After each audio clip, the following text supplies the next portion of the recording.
more than wonderful, more than miraculous, more than spectacular. Yan ang sinasabi ng awit. That's what Jesus is to me. Is that what Jesus is to you? Ganoon ba ang ating Panginoon sa ating buhay? He is everything that my heart longs for, more than He has promised, and so much more. Higit pa sa maraming pinangako niya sa akin at marami pang karagdagan. Yan ang sabi niya. Naniniwala pa ba tayo sa mga pangako ng Diyos? Alam niyo, napakadali pong mainis sa mga taong ang daming ipinapangako, pero, you know, as they say, promises were made to be broken. Yun ang kanilang motto. Mga taong mabilis magsabi, huwag kang mag-alala, akong bahala. Huwag kang mag-alala, hindi ko kayo pababayaan. Nasa likod mo ko. Pero yung palang layo-layo niya sa likod. No. Ang sinasabi ng marami, nasanay kasi tayo na yung mga taong kausap natin na laging nangangako, lalo na pag-eleksyon, di ba? Ang daming pangako ang binibitawan, pero bagay, nasanay na tayo. Hindi man totoo yan, hindi man nila gagawin yan. Sa ating text, at sa maraming bahagi actually ng banal na kasulatan, lalo na sa Ebanghelyo, makikita natin ang maraming pangako ng ating Panginoong Hesus. Ako ang pintuan, ako ang tubig ng buhay, ako ang tinapay ng buhay, ako ang buhay na walang hanggan.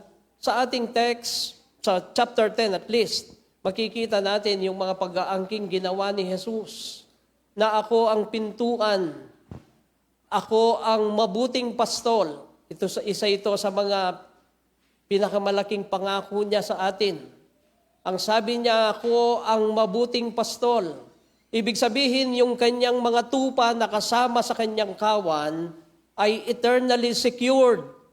Yan ang ibig sabihin noon. Naniniwala ba kayo doon? Pero sa palagay ko, the most controversial, if not scandalous, is the claim that I and the Father are one. Ito yung talagang umani ng hayagang pagtuligsa ng mga leader ng relihiyon at maging ng mga tagapanguna ng politika. Makikita natin napakalaking bagay ito. Hindi ito parang sinasabi lang ng kung sino. In fact, wala kayong makikita sa banal na kasulatan na umangkin nito. Kahit sa ang bahagi ng kasulatan, wala kayong makikita na mayroong umangkin na siya at ang Ama ay iisa. No one dared to claim that. You cannot find it anywhere else in the Scripture. Dahil sa pangkaraniwang tao, para gawin mo yon o angkinin mo na ikaw at ang Diyos at ang Ama ay iisa, yan ay hayagang kayabangan. That is plain and simple, arrogance. Kayabangan yan. Yan ang tingin ng pangkaraniwang tao. Pero sa tingin ng mga tagapanguna ng pananampalataya, that is blasphemous, punishable by death, by stoning. Sa kanila, hindi mo na kailangan ng karagdagang pruweba or ng karagdagang, ano bang tawag nito sa korte? Hindi mo na kailangan ng mga saksi. Hindi mo na kailangan na magkaroon pa ng mga physical evidences. The mere fact that he claimed that he is equal with God, this is utmost blasphemous. Ang parusa ay pagbato hanggang sa siya'y mamatay. Sinabi ng ating Panginoong Yesus, ako at ang Ama ay iisa. Inaangkin ba ni Jesus na siya'y Diyos? Kung yun ang kanyang ibig sabihin, itatanong natin kasunod, bakit niya ito sinabi? Bakit niya ito inangkin sa harap ng madla? Ang katotohanan na gusto kong dalhin sa inyo ngayong umaga, that Jesus claimed to be God remains a stumbling block to those who reject the truth of the Scriptures. Ang pag-angkin ni Jesus na siya at ang Ama ay iisa. Isa itong nananatiling katitisuran sa mga tumatanggi sa katotohanan ng mga kasulatan. Hindi nila ito matanggap. Maliwanag sa mga nakarinig kay Jesus, inangkin niya na siya ay Diyos. Sinasabi ng iba ngayon sa kanilang pagpapaliwanag, hindi kasi nauunawaan ng mga kausap ni Jesus. Hindi po. Maliwanag sa kanila ang ibig sabihin. Kaya nga ang tanong nila, bakit mo ipinapantay ang iyong sarili sa Diyos samantalang alam nating lahat, tao ka lang. Kilala ka namin. Hindi ba't ikaw ang anak ni Jose na karpintero? Hindi ba't kilala na, kabarkada pa nga namin yung mga kapatid mo eh. Yung mga kapatid mong lalaki, mga kapatid mong babae. So nang sabihin niya ito, ang pinakamalaking tanong, bakit niya ginawa ang pag-aangkin na ito? Anong dahilan? Sa harap ng alam niya, maraming mga lider ng relihiyon doon na naghahanap lamang ng pagkakataon na mabitag siya, na mapatibong, na mahuli siya sa kanyang sariling bibig, kumbaga. Bakit niya ginawa ang pag-aangkin na ito? Dalawang bagay ang gusto kong makita natin mula sa ating teksto ngayong umaga. Una, bakit inangkin ni Jesus na siya ay Diyos? Humihingi ito ng natatanging paniniwala sa pahayag ng Diyos. Hindi ito pangkaraniwang pag-aangkin. Ang sinasabi ni Jesus bilang hamon sa kanyang mga followers nung panahon na yon, inihingi niya sa kanila yung natatanging pananampalataya. Hindi ito pangkaraniwang pagsunod. Ang hinahanap ni Jesus ay natatanging paniniwala, pananampalataya na kumikilala kung sino siya. When Jesus claimed that He and the Father are one, the Jews understood Him to be claiming equality with God. Hindi po mapapasubalian yon. Bagamat sa ating panahon, maririnig niyo yung pagpapaliwanag ng iba, nung sinabi daw niya ito ay parehas sila ng panukala. Hindi po. Yung mga unang nakarinig, yung mga taong kausap niya nung panahon na yon, nang gagalaiti sa galit, hindi ba't dumampot agad ng bato para batuhin siya? Ang parusa kasi ay hanggang sa siya'y mamatay, siya'y babatuhin. Napakalinaw sa ating mga sinitas na talata na hindi po sila kinurek ni Jesus. Nung itanong sa kanya, bakit mo inihahambing, bakit mo inihahalin tulad ang iyong sarili sa Diyos, samantalang tao ka lamang, hindi po kinurek. Ibig sabihin, kung yung kanilang inisip ay ganon, sinasang-ayunan ng Panginoon na ganon nga ang ibig niyang sabihin. Hindi sila namamali. Para sa mga tagapanguna ng mga Hudyo, maliwanag na si Jesus, inaangkin niya na siya'y Diyos. At tama yon. Yan ang sabi ng Panginoon. Hindi niya sinabing diretso, pero dahil alam niyo naman sa Biblia kapag halimbawa si Pedro nung may yumukod sa kanya, ay pinatayo niya agad ang sinabi, tumayo ka, hindi ako Diyos. Ang usapin patungkol sa Diyos ay hindi biro. Sa bagay sa kanila, sinasabi nila kasi nung sabihin daw ni Tomas na Panginoon ko, Diyos ko, nagulat lang daw siya. Kahit ikaw naman, pag nagulat ka, Diyos ko, yan. Sa mga Kapampangan lang po yon. Sa mga Hudyo, hindi binabanggit ang pangalan ng Diyos sa walang kapararakan. Hindi ito pangkaraniwang pagkasabi at pangkaraniwang pagkaunawa. Sinasabi nila, bakit mo inaangkin na Diyos ka? Hindi sila kinurek ng Panginoon. Instead, ang ginawa niya ay pinaliwanagan at hinamon ayon sa katotohanan ng kasulatan. Ito yung ginawa niya sa kanyang pakikipagtalakayan sa kanila.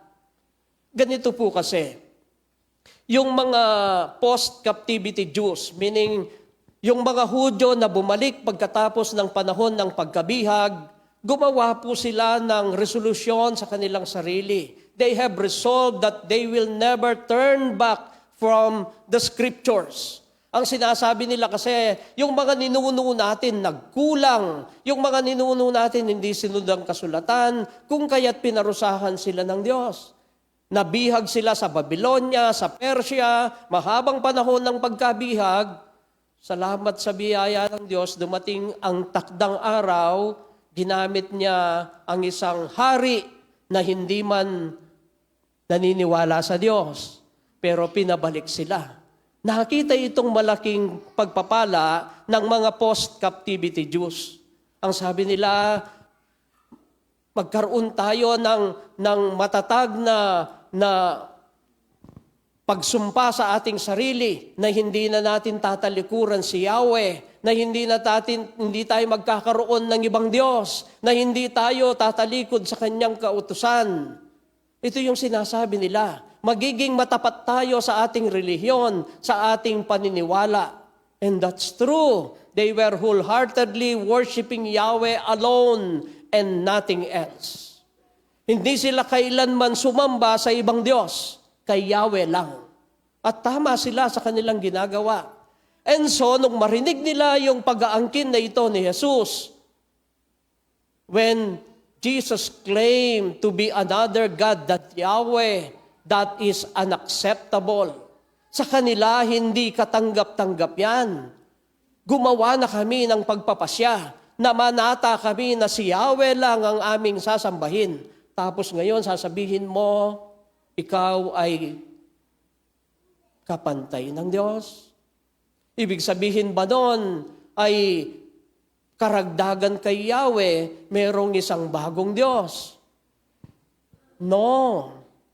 Kahit na lasunin mo ang Hudyo, kahit na patayin mo siya, hindi siya sasamba, hindi siya luluhod sa bagong Diyos na idadagdag mo kay Yahweh. That is blasphemy in the highest sense. Stoning to death without any further proof. Pag may narinig kang ganito, may karapatan kang batuhin hanggang sa mamatay ang taong umaangkin na siya'y karagdagang Diyos kay Yahweh. Because this demands utmost loyalty to Yahweh.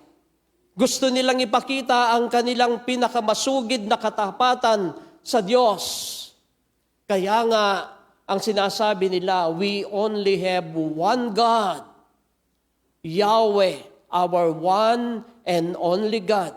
No one will share to His glory. And God will not share it to anyone. Wala silang kikilalaning ibang Diyos. And so bakit inangkin ni Jesus yung posisyon na yon? Isn't it scandalous? Nagpunta ka sa mga Hudyo, parang ganito po yon. Sa ating panahon, nagpunta ka sa grupo ng mga masusugid na Muslim, tapos may dala kang pork adobo at pakakainin mo sila para lang makarelate tayo.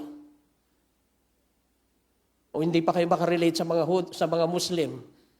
Hindi ko alam kung ano example. Ito yung pinakaayaw na ayaw nila, tapos i-offer mo sa kanila. Kaya nga scandalous ito. Sa mga Hudyo, iisa lang ang Diyos. Tapos sasabihin mo, kapantay mo ang Diyos. Anong ibig sabihin ng ating Panginoon? Sinasabi ni Jesus sa kanila, gusto kong ibigay sa inyo, gusto kong maranasan ninyo ang kapuspusan ng kapahayagan ng Diyos. Itong sinasabi ni Jesus, when He claimed that He and the Father are one, Jesus is giving fullness of the revelation of God. Ang sinasabi ng Panginoon, sa pamamagitan ko lamang, maipapahayag ang Diyos sa aking human form. He is the God-man. Ang sinasabi ni Jesus, I am Yahweh. I am the God-man. Only through me, man can know the true God. Oo, sinamba nyo ang tunay at totoong Diyos. Walang problema doon. Pero nakita nyo na ba? Naranasan nyo na ba? Alam nyo ba kung sino at ano ang plano ng totoo at tunay na Diyos? Sa pamamagitan ko lang malalaman ninyo yon, sabi niya. Dito palagay ko lalong magagalit yung mga Hudyo. Sino ka para angkinin mong sa pamamagitan mo lang mamin malalaman ang kalooban ng Diyos, samantalang sa amin ibinigay ang kautusan, sa amin ibinigay ang templo at ang mga saserdote, sa amin lahat ito na nagmimediate patungkol sa Diyos. That is a lot to claim, but that is the truth. Believers, ito yung problema ng maraming mananampalataya. They know Jesus, they know God, but they do not believe that Jesus is the God-man. Akala ng iba si Jesus ay isang pangkaraniwang, isa sa mga santo, isa sa mga... No! Sa pamamagitan niya, ang Diyos ay nagkatawang tao. Ito yung gusto niyang sabihin sa mga Hudyo. Hindi niyo kasi tunay na nakita at nalalaman ang tunay na Diyos. Pero sa pamamagitan ko, makikilala niyo sila. Anong sinasabi dito ni Jesus? Any belief in God disconnected from Christ Jesus is false and damning. Ano bang paniniwala? Ano bang label meron kayo sa inyong paniniwala? Kapag ka ang paniniwalang ito'y hindi nakaugnay kay Hesukristo, ito ay kabalintunaan. Ito ay mali at ito ay nagdadala sa kapahamakan.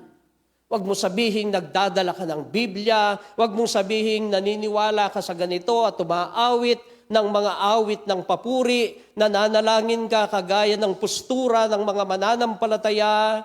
So kung maunawaan po ninyo ito, anumang pananampalatayang meron tayo sa Diyos na hindi nakaugnay kay Kristo, ito ay kabulaanan, mali. Ito ay magdudulot ng kapahamakan. Look at these people. Up to this point, Jews believe in one true God. Pinagpala sila. Hanggang sa bahaging ito ng kasaysayan ng pananampalataya, sila lamang ang binigyan ng pagkakataong makapagsamba, maniwala at sumampalataya sa iisang Diyos. The God they worship, Yahweh, is the right God. Tama po yon. And they worship Him in a temple na ang Diyos ang nagpatayo. Kaya lang masyadong radikal itong dumating na umaangking kagaya ng Diyos. Anong sabi niya?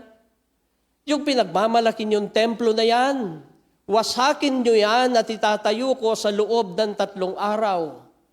Yung galit nila sa kanya, unti-unti nang namumuo. Yung mga tinitingnan nilang mga, ang tawag natin dyan, mga banal na baka yan eh.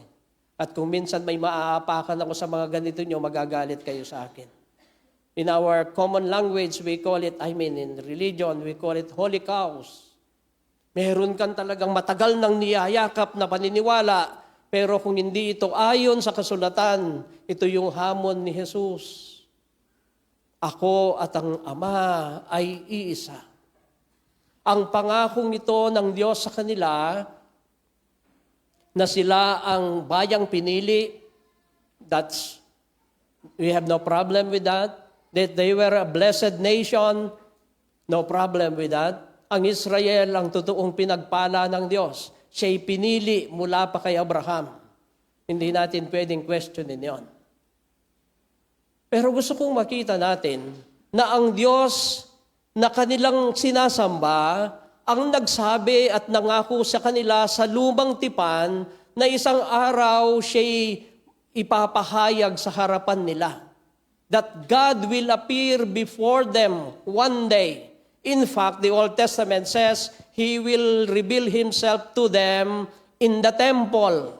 Yan ang sabi sa lumang tipan. Makikita nila ng mukhaan ng Diyos. Well, of course, umaasa siguro sila na kagaya ng naging karanasan ni Moises doon sa bundok ng Sinai, ang totoo, hindi naman po talagang mukha ang nakita ni Moises. Ang nakita niya ay ang karangalan ng Diyos. His glory. At kaya siya nagningning. We call it Shekinah glory. Kailangan niyang takpan. Ang alam ko lang kailangan magtakip sa atin pag maliwanag ang araw para hindi tayo masilaw ay yung mga kapatid nating mga may Shekinah glory. Yan ang tawag natin doon. God promised to these people that He will appear before them one day in the temple.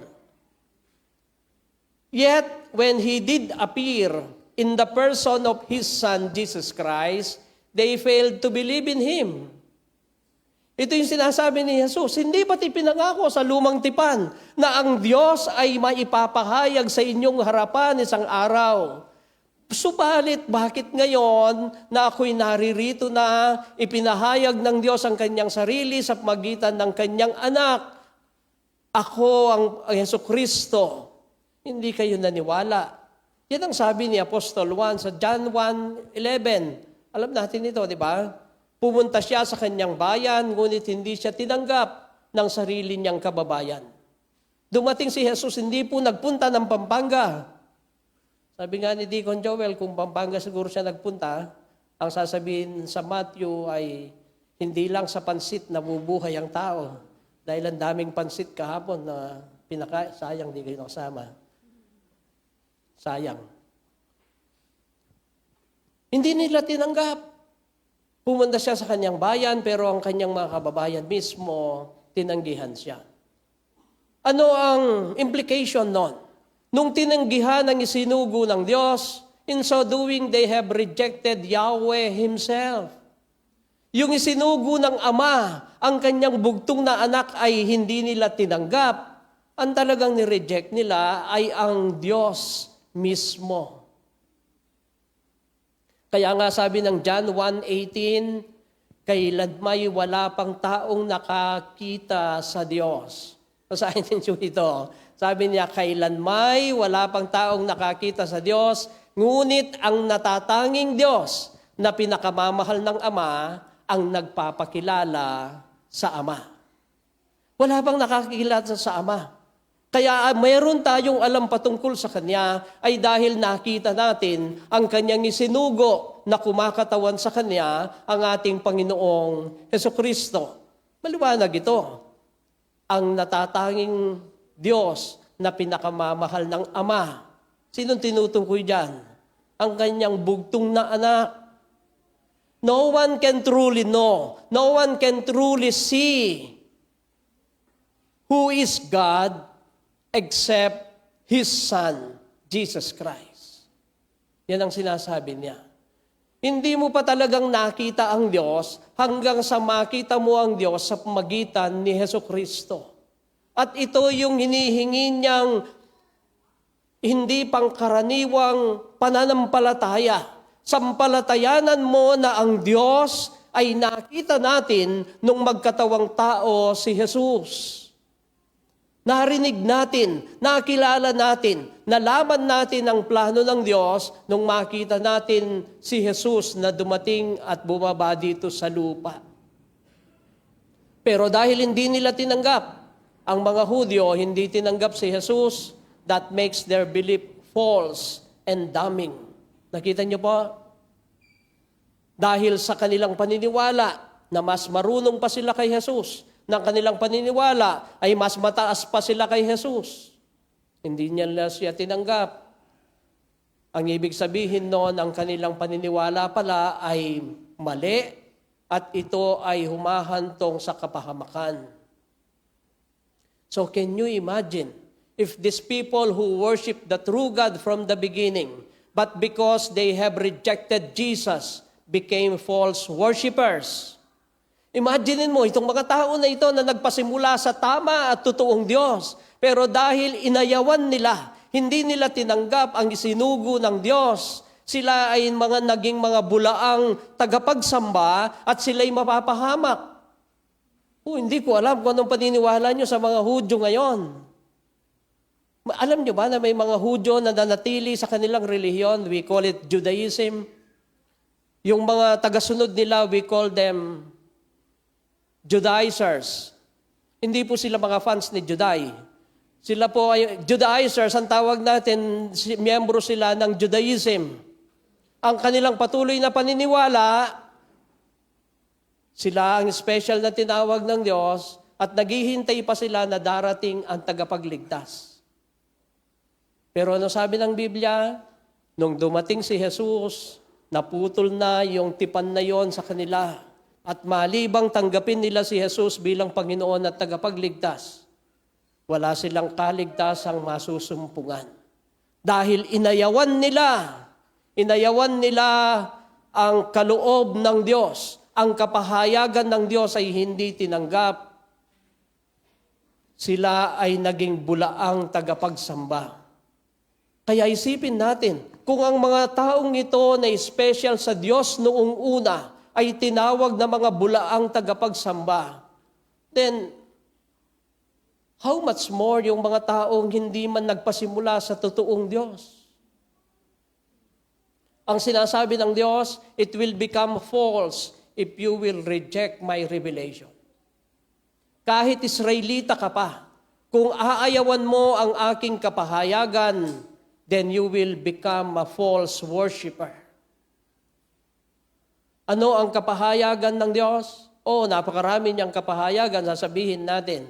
But God's final and ultimate revelation came in Jesus Christ.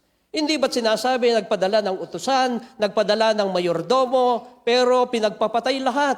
Pero sa kahuli-hulihan, sino yung isinugo ng nagmayamayari ng ubasan? Ang kanyang anak mismo. The final and ultimate revelation of God is our Lord and Savior, Jesus Christ. And He came with all the witnesses necessary to substantiate that claim. Nung babatuhin si Jesus, sabi niya, teka lang. Sa dami ng ginawa kong mabubuting gawa mula sa Ama. Ibig niyang sabihin, ito yung nagpapatunay na ako'y galing sa Ama. These are the things which substantiate His claim when He said, I and the Father are one. Ay, ang dami kong ginawa na nagpapatunay na ako'y anak ng Ama, na ako'y sinugo ng Ama. Alin dito niyo ako babatuhin, sabi niya.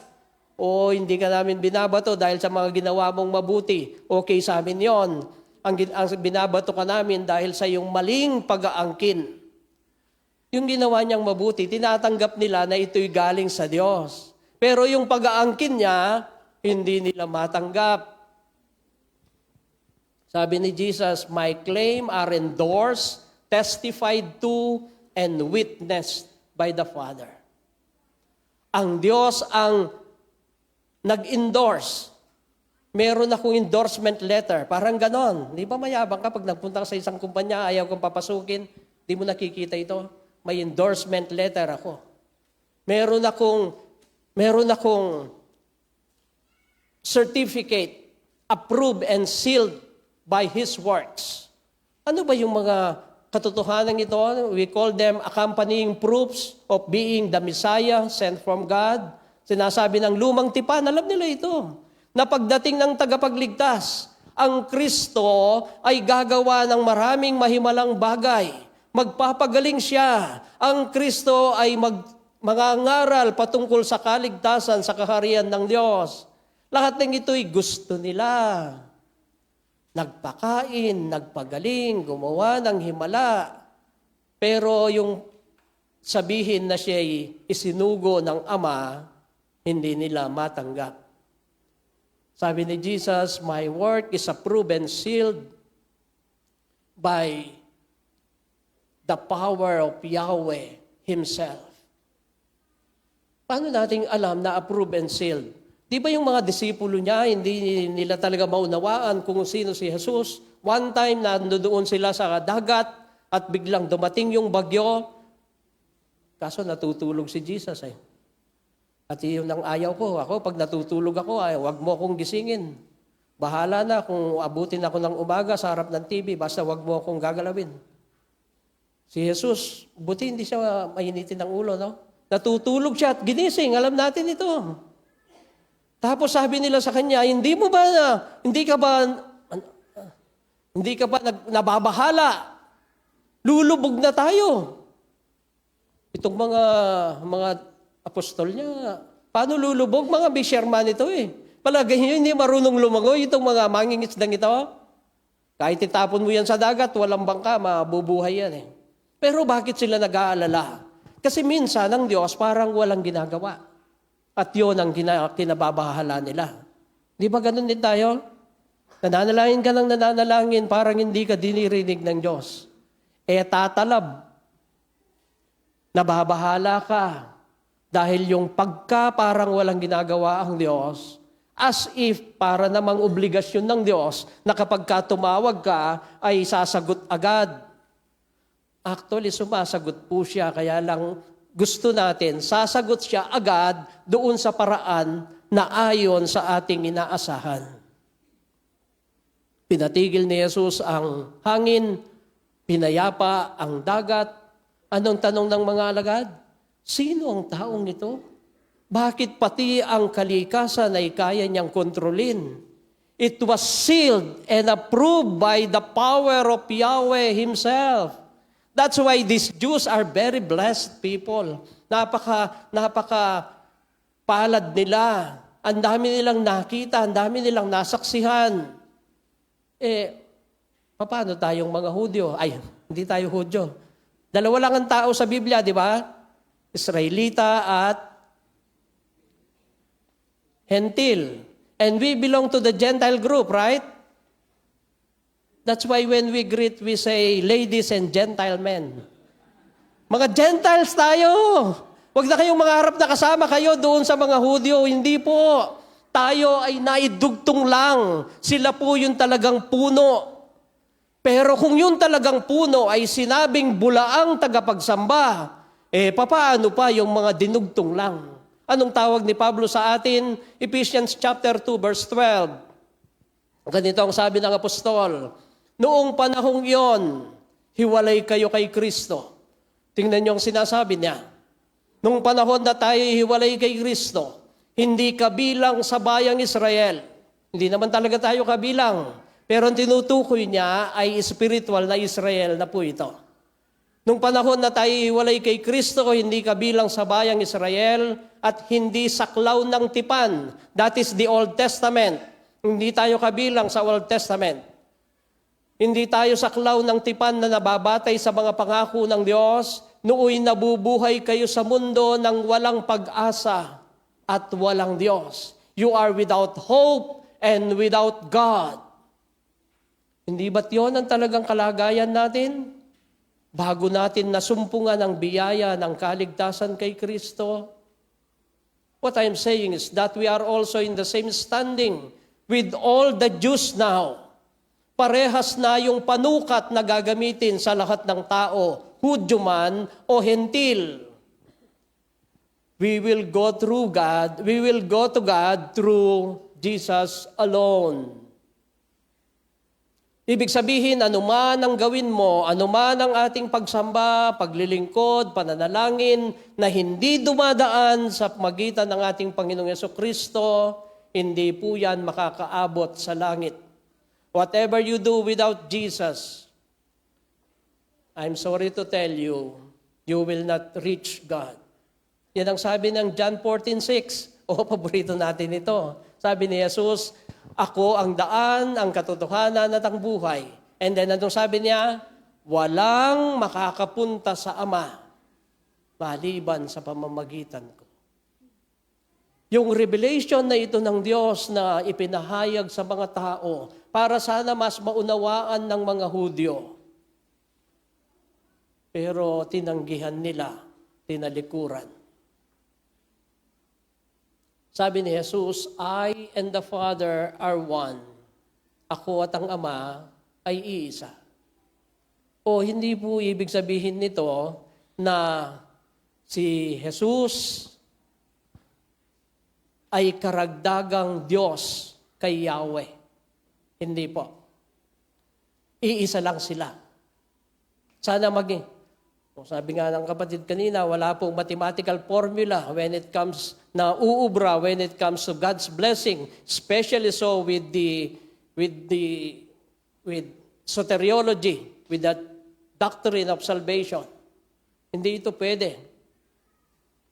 Lalo na sa theology, sa Christology, yan, mga logi-logi na yan. Hindi yan po pwede. Paano yung 1 plus 1 plus 1 equals 1? Ito yung sinasabi ni Jesus. Hindi ako karagdagang Diyos dahil ako at ang Ama. Of course, wala dito, pero ang sinasabi niya, ako at ang Ama at ang Espiritu ay iisa. Iisa lang sila. Amen. Hindi tayo nagsumasamba sa tatlong Diyos. Sana maging maliwanag yun sa atin. Ang bugtong na anak ay kapahayagan, revelation ng Ama nung bumaba siya dito sa lupa. They are only one. Iisa lang ang Ama at si Jesus. Pero gusto ko din namang balansihin ito dahil mayroong turo na si Jesus at ang Ama ay talagang iisa. Magkasama daw. Nakarinig na kayo yung oneness na nung mangusap ang Ama sa langit tapos bumaba siya sa lupa, siya rin doon. Imposible yon. Sabi nila, ang imposible sa tao, hindi. They're pushing the text a little bit too much. I know. Pero kapag gusto mong bigyan ng pagpapaliwanag ang sarili mo kung ano-anong iniisip mong mga bagay-bagay. Sa text na lang natin tingnan. Sa ating text, John chapter 10, 29, ang sabi niya, ang aking Ama na siyang nagbigay sa kanila sa akin ay lalong dakila sa lahat. Hindi sila maaagaw ni numan sa aking Ama. Sinong nagbigay kay Jesus nung kanyang mga mananampalataya? Ang Ama. Ang Ama binigay sa akin, sabi niya. Kung siya rin ang Ama, mahirap pong matanggap itong mga ganitong lohika. Maliban lang kung talagang na-brainwash ka na ng oneness doctrine at sinasabi mo, nung mangusap si Jesus, ang Diyos, di ba, sa Jordan River, during His baptism, the Father spoke and He said, "This is my beloved Son, in whom I am well pleased." Yung kanyang beloved Son nandoon sa Jordan River. Bumukas ang durungawan ng langit at bumaba ang banal na Espiritu na animoy nasa hugis ng kalapati.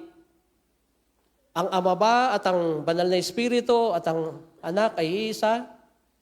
Iisa sila sa iisang pagka-Diyos. There is only one Godhead. Yun ang aking sinasabi.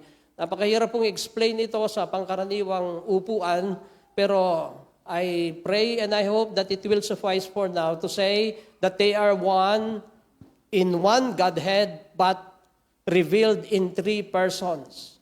3 persona sa iisang Diyos. Yan ang sabi ng banal na kasulatan.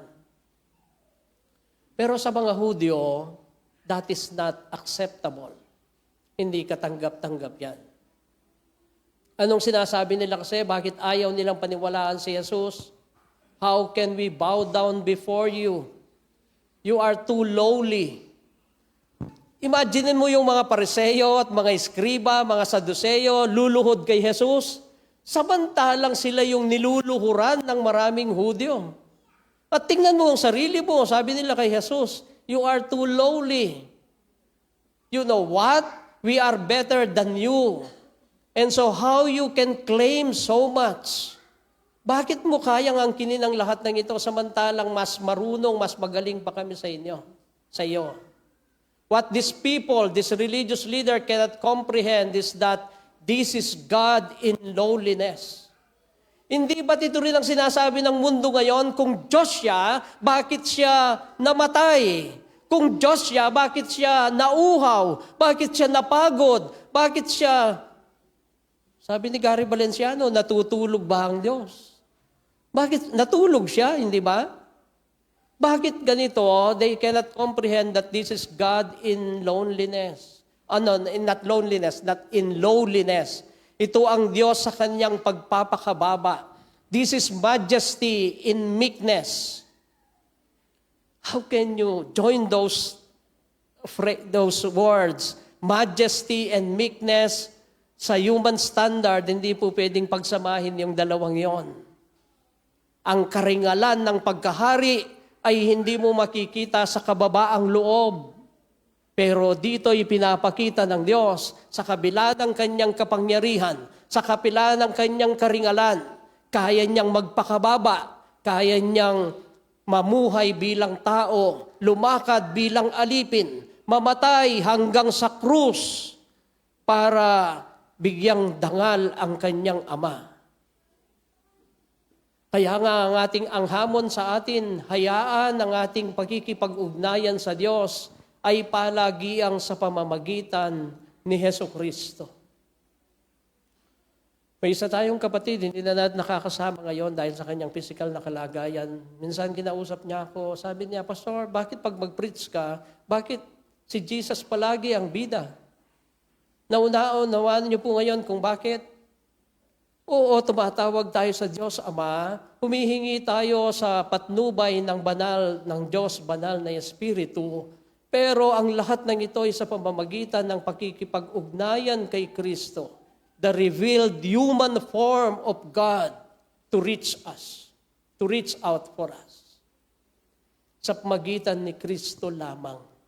At ito yung hindi nila maunawaan nang sabihin ni Jesus, ako at ang Ama ay iisa. Sa pamamagitan ni Kristo lamang. Ikalawa, na gusto kong ibahaging katotohanan ngayong umaga, ang pag-aangkin ni Jesus na siya'y Diyos ay naghahayag ng tamang pagkaunawa sa salita ng Diyos. Kung susundan niyo po mula sa ating text, ang kanilang palitan ng kuro-kuro ay umabot sa kasulatan.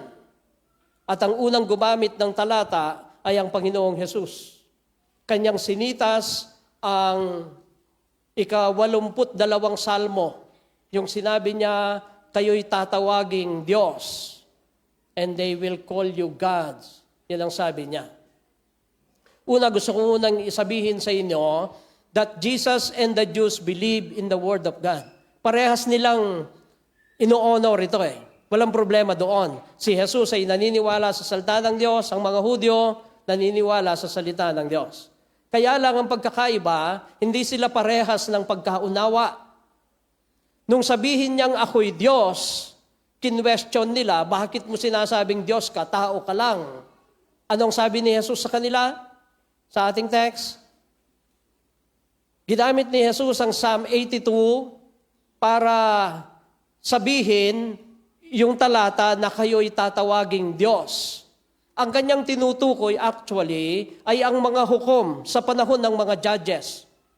Yung mga hukom na ginamit ng Diyos bilang kanyang kinatawan ay hindi po si Samson ba, perfect. Alam niyo naman yun, di ba?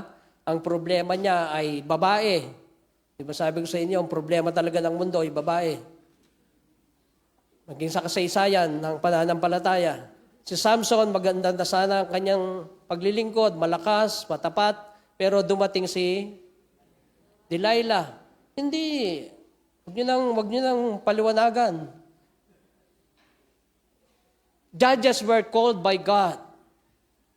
And that's why, because of that representation, despite being wicked, bagamat sila'y mga masasama, wala pong matuwid, walang perfect na judge. Lahat sila ay may kakulangan.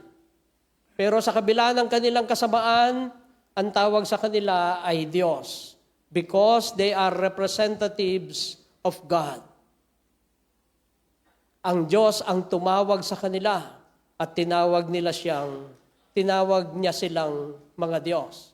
Hindi po sinasabi ng pagsitas na ito ni Jesus that Jesus is just a representative of God. No. Dahil yun ang sinabi ko, gusto kong makita natin yung malinaw na pagpapaliwanag. Hindi ko mo sinabi ni Jesus, bakit yung mga judges tinawag na Diyos? Representative kasi sila ng Diyos. Ibig sabihin ba si Jesus ay pangkaraniwang kinatawan lamang ng Diyos? No. Sa pagtatalakay ng mga katotohanan sa Biblia, ang argumentong kagaya nito ay tinatawag na argument from the lesser to the greater. Meron siyang paghahalimbawa ng isang simpleng bagay at tapos dadalhin niya sa mas malaking usapin. Kagaya halimbawa, pag yung mga anak natin hindi umuwi, nagagalit tayo. Pagka natagpuan mo siya, sasabihin niya sa atin, ba't pinuntahan niyo pa ako dito? Uuwi naman ako. Ano sasabihin ng magulang? Yung pusa nga, pag hindi umuwi, hinahanap, ikaw pa. Anong sinasabi niya? Mahalaga ka. From lesser to greater. This kind of argument was used by Jesus here, kung saan sinasabi niya, bakit yung mga sinabi sa awit, sa aklat ng mga awit, sa Salmo 82, ay tinawag silang mga Diyos, wala kayong problema doon. You have no problem calling them gods, though not true God. In their nature, sa kanilang kalikasan kasi, hindi naman sila totoong Diyos. Not in their nature, but through their representation and function. Dahil sila'y kumakatawan sa Diyos at ginagawa ang kalooban ng Diyos. Kaya ang Biblia, hindi ko na po babasahin yung Psalm 82, pero makikita niyo ito doon. Kayo'y tatawaging Diyos. God sa English, small g, ang ginamit. Ang tinutukoy ay ang mga judges na niluklok ng Diyos. Bakit ngayon, sabi ni Jesus, kung yung mga judges na yon na hindi matuwid, na mga masasama, kaya niyong tawaging Diyos, then why are you having problem when I claim to be one with the Father? Ito yung kanyang counter-argument. Bakit ngayon, hindi niyo ako matawag-tawag na Diyos na hindi niyo matanggap na ako at ang Ama ay iisa, considering that the Father no less attests through my works. Ang Ama mismo ang nagpapatunay. Bakit hindi niyo ako matawag na ako at ang Ama ay iisa? Anong katotohanan ang sinasabi ni Jesus dito? Ang mga kasulatan ay salita ng Diyos na tumutukoy sa katuparan ni Jesucristo para maunawaan. Pwede mong basahin ang buong Biblia, paulit-ulit, paulit-ulit. Pero ang sinasabi ko, kung hindi mo ito makita, na ito'y nagtuturo sa kapuspusan ng ginawa ng ating Panginoong Jesucristo, ito'y walang masyadong pakinabang sa atin. Ang mga Hudyo hindi matanggap na paniwalaan na si Jesus ang katuparan ng lumang tipan. Hindi nila siya matanggap dahil, that is the problem with homegrown bodies. Yung mga nagpapastor na nanggaling sa sariling church, hindi sila masyadong pinaniniwalaan kasi ikit na lang alasalol. Nakita nilang bata pa siya hanggang sa lumaki tapos nagpastor. Hindi nila, iba yung dating nung pagdating niya, pastor na siya agad. Kaya nga yung mga Hudyo, hindi nila mapaniwalaan siya. Nakita nila siyang, siguro gumawa ng plasdor, no? Karpintero siya eh. Siguro nakita nilang kumumpuni ng bahay. I do not know. But they refuse to believe that Jesus is the fulfillment of the Old Testament. In fact, even his siblings, yung mga kapatid niya, hindi ba't sinundo siya? Sabi niya, Kuya, umuwi ka na. Nakakahiya itong mga ginagawa mo. Bigyan mo kami ng kahihiyan, Kuya. Imbes na maghanap buhay ka kung ano-anong pinaggagawa mo. Sinasabi nila tuloy, may lahi tayo ng nasisiraan ng ulo. Pero hindi sila pinansin ng Panginoon. These Jews, for all their loyalty to Yahweh, they cannot accept that Jesus is the fulfillment of the Old Testament promises. Although they know. They know, right? Alam nila nung ipinanganak si Jesus, alam nila kung saan ipapanganak. Remember nung tawagin ni Herodes, alam niyo ba kung saan ipapanganak ang Mesyas? Ayon sa Mikas, Bethlehem, Ephrata. Alam niyo ba kung anong mangyayari? Yes, they know, but they just refuse to believe because kilala nila kasi. They know Jesus of Nazareth, the son of Joseph and Mary. Ang problema sa maraming tao, alam, pinabasa ang kasulatan. Pero kung hindi ito nagtuturo kay Jesus, wala itong masyadong pakinabang.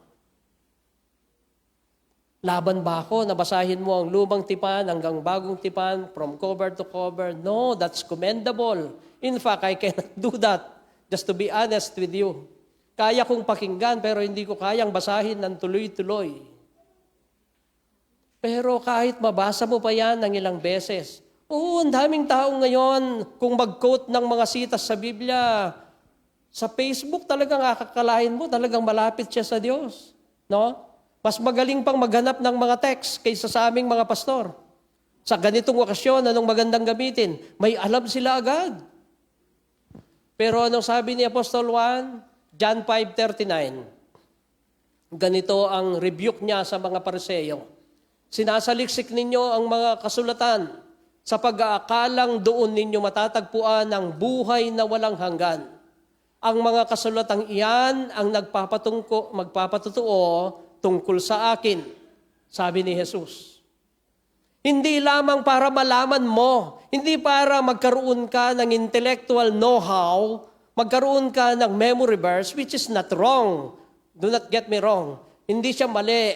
Maganda siya. Pero kung hanggang doon lang, para kang Pariseo lang na nire-rebuke dito ng ating Panginoong Jesucristo. With all our Bible quotes and all, we oftenly miss the truth. Hindi natin nakikita ang katotohanan. Why? We will only find their true meaning as pointers to Jesus Christ. Lahat, and I mean from Genesis to Revelation, ang lahat ng kwentong yan ay makikita natin nagtuturo sa kapuspusan ng ginawang pagliligtas ng ating Panginoong Jesucristo. And so my challenge for all of us this morning, including our awardees and honorees and graduates, I know you are reading your Bible. If not, then I am urging you to read it. Read the Bible as the story of God in Jesus. Ang Biblia ay kwento ng Diyos kay Jesus. Yes, it has many subplots. Sa mga kwento makikita mo, iba-iba. Huwag ka nang maghanap ng kung ano-anong libro, naghahanap ka ng love story, romance, may makikita ka dyan sa Biblia. Naghahanap ka ng mga spy movies, naghahanap ka ng fiction, ng fantasy, naghahanap ka ng comedy. Makikita mo lahat dyan. It has so many subplots. Wars, war stories, struggles in life. Yes, may mga subplots dyan. Pero yung kabuuan, in top of it, there is a meta-narrative. Yan ang tawag sa technical term. The meta-narrative is the story of redemption pointing to Jesus Christ. From Genesis to Revelation, lahat yan ay mga daliring nagtuturo patungkol sa pagliligtas na gagawin ng Diyos sa pagitan ng Panginoong Jesucristo. Whatever it is you know about the Scripture, if you will miss Jesus, it will benefit you not that much. Walang masyadong pakinabang. In the 18th century, merong teorya na tinatawag na Sandemanianism. Saan ko napupulot yung mga narinig ko lang po ito. Awig pa sa demonyo eh. Ito ay teorya ng isang tao ng pangalan ay Sandeman. Kaya ang tawag ay Sandemanianism. Ito yung paniniwala na kung meron ka daw intellectual knowledge about Jesus, it will save you. Nilabanan nito actually ng isang magaling na preacher from Wales at hindi siya nakatindig sa kanyang pinaniniwalaan sa Sandeman. Ang sinasabi niya kasi, basta nabasa mo at alam mo na nagliligtas si Jesus, maliligtas ka. Sabi ni Evans, yun ang kanyang nakalaban, hindi totoo yan. Sabi niya, intellectualism is just tantamount to cold academic faith. It will not reach God. Kahit gaano karami ang alam mo patungkol sa Biblia, hindi ka may liligtas niyan.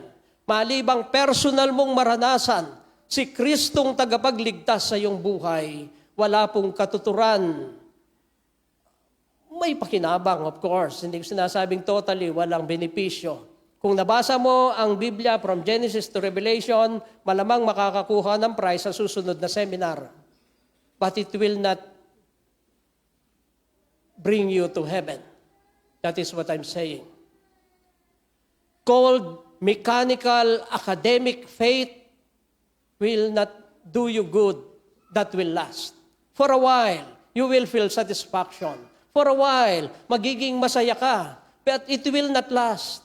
Tapos yung mga kapatid, masasaya sila lahat. Bakit ikaw malungkot ka? Siguro itanong natin sa ating sarili, sa kabila ng mga tagumpay na aking naranasan, sa kabila ng mga, yung certificate ngayon, ang dami, no? Plaque, certificate, ano bang pamimigay ninyo? Gold medal? Sa dami ng mga, ngayon yung mga gumagraduate, lahat may medal eh. At lahat gold.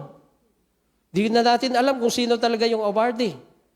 Pero yung mga mananampalataya, sana makita natin. Sa kabila ng lahat ng Inoon na natatanggap natin, lalo na sa ating mga anak na nagpupursige at nagpupunyagi sa kanilang career, that's very good. Continue striving for excellence. But, wag mong gawing Diyos. Do not make it as your idol. Wag mo itong gawing Diyos na aagaw sa trono na dapat ay sa Panginoon. Kaya nga kapag nararamdaman mo na parang napag-iiwanan ka, parang malungkot ka, itanong mo sa iyong sarili at maging honest tayo, how is your relationship with God? Kumusta na ang relasyon natin sa Panginoon? Are you losing the zeal in worshiping Him? Bakit sa pagsamba lahat sila masaya? Bakit sa ating pagsamba makikita mo, nag-e-enjoy sila. Bakit ikaw? Paano na yung paglilingkod? Madali ka na bang mapagod ngayon at magsawa? At sinasabi mo, ako na lang lagi. Ako na lang. Kung wala na ako dito sa solid na ito, magiging liquid na ito. No? Walang indispensable sa atin. Ang paglilingkod ay pakinabang dahil ginagawa natin ito para sa Panginoon. How is your prayer habit? Yes, you heard me right. This is a habit. Because pinoform natin ito eh. Kumusta na po? Bahala kayo, nangyari sasabi. Let us check and be honest with ourselves. If there is still that freshness to know, that freshness to serve, and that freshness to worship God. That excitement that you once had. Na dati-dati, pag linggo, nandoon yung excitement. No? Puti pa si Brother Guding. Hindi pwedeng hindi sila mag-prayer meeting kasi Martes pa lang, sinasabi na niya, magbihis na kayo, prayer meeting ngayon. Sasabihin sa kanya, hindi, bukas pa. At least excited siya. Tayo nga, Webis na, nakalimutan na natin. Webis na pala kayo, nakalimutan ko yung prayer meeting. Excited pa ba tayo? Naniniwala ba tayo na si Jesus ang isinugo ng Diyos para makita natin at maunawaan natin ang plano niya sa ating buhay? Hindi lang maligtas, mga mananampalataya, kung papaano tayo patuloy na lumakad at sumunod sa ating Panginoon. Sana maging paalala sa atin ito, ang sabi ni Jesus, ako at ang Ama ay isa. Salamat po sa iyong pagtuturo sa amin, o banal naming Diyos. Salamat sa iyong mga salita. At patuloy akong sumasandal sa katotohanang niyayakap ko na ang mga ito'y makapangyarihan, kayang abutin, maging ang pinakasulok na bahagi ng aming buhay.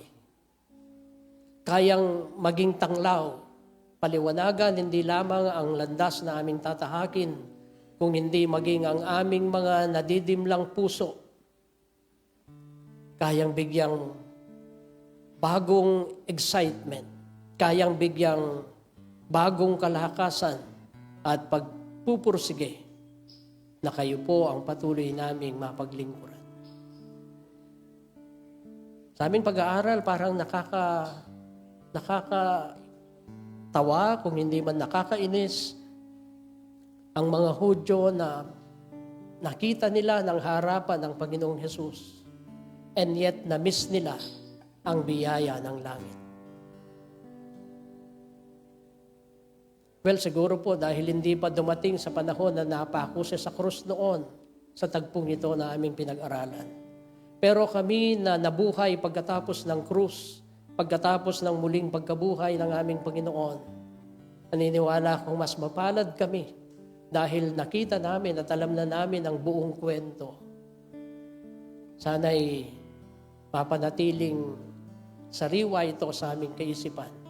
Pagkaroon kami ng buhay na kamalayan ng aming mga niyayakap na mga paniniwala na pananampalataya.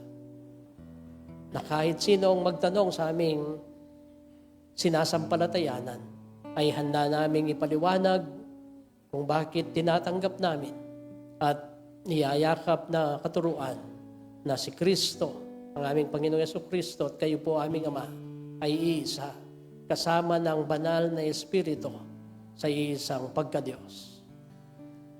Patuloy mo po kaming pangunahan, patuloy mo kaming akayin, patuloy mo kaming gabayan.